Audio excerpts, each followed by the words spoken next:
So hello students, तो continue करते हैं अपने मैथमेटिक्स क्लास को और हम लोग पढ़ रहे हैं प्रॉपर्टीज ऑफ पैरेलल लाइंस। तो अगला क्वेश्चन देखिए 5 वाला।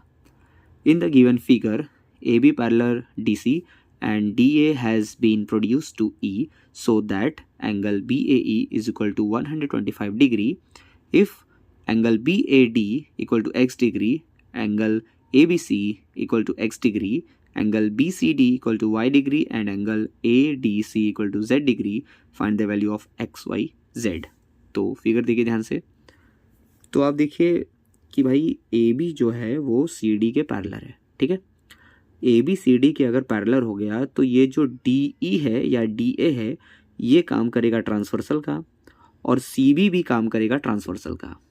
ध्यान से दिख रहा है, ये DAE ट्रांसवर्सल का काम करेगा और CB भी ट्रांसवर्सल का काम करेगा क्योंकि AB पैरेलल है CD के। तो जो प्रॉपर्टीज़ हमने पढ़ी है पैरेलल लाइंस की उसको अप्लाई करके सोल्यूशन देखा जाए। तो पहला देखते हैं, यहाँ हमें दिख रहा है कि angle A is equal to BAE plus angle BAD equal to 180 degree. क्यों? लीनियर पेयर से, साफ साफ दिख रहा है। लीनियर पेयर से यहाँ पर x की वैल्यू मिल जाएगी तुरंत हमें। तो लीनियर पेयर से x की वैल्यू मिल गई 125 plus x equal to 180 degree. x equal to minus कर देंगे 125 को तो आएगा 55 डिग्री। तो x मिल गया हमें 55 डिग्री।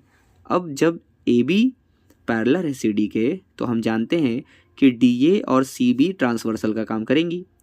जब ये ट्रांसवर्सल का काम करेंगी तो भैया हमें मिल जाएगा angle BAE is equal to angle ADC equal to 125, जो कि मिल जाएगा z का वैल्यू 125 डिग्री।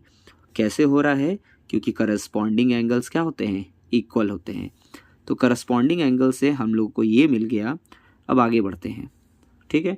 ये है एक ट्रेपेजियम, ठीक, या फिर कह लो क्वाड्रिलेटरल। तो हमें मालूम है कि क्वाड्रिलेटरल में 4 एंगल्स होते हैं और 4 एंगल्स का सम 360 डिग्री होता है। तो x plus y plus z equal to 360 degree. x की वैल्यू हमारे पास है, z की वैल्यू हमारे पास है, y की वैल्यू हम यहाँ से फाइंड कर लेंगे। तो y plus 235 equal to 360, y equal to 125। और यहाँ ये कैसे हुआ 360? Angle sum property of quadrilateral. तो इस तरीके से हम लोगों ने x की वैल्यू, y की वैल्यू और z की वैल्यू फाइंड आउट कर ली।